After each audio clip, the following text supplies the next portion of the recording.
I like being a part of the ocean, feeling like you're one with the ocean. You just feel free and no worries in your head. It's just you, your board, and the ocean.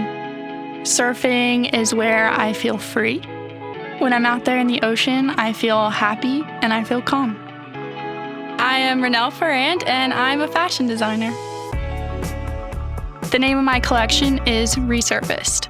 It's based mostly off of surf culture and connection to ocean conservation.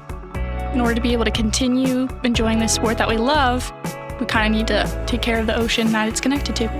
I like mixing textures. A lot of the imagery that I use throughout my research, colors, overall aesthetics are a lot to do with the surf culture, kind of this like relaxed, breezy, easygoing style.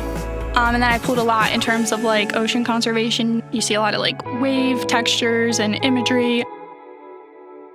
Jefferson has really pushed me to go one step further, take my idea and then think how can I make it better every time.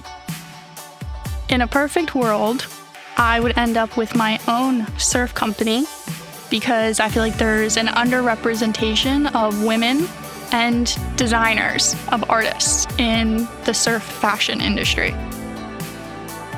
The story of this collection is to reconnect with the ocean and how it provides for our planet. I think I can tell a story, but I can make it an everyday story. So it's something you can wear every day, but you know that it has a deeper meaning to you and to what you believe in.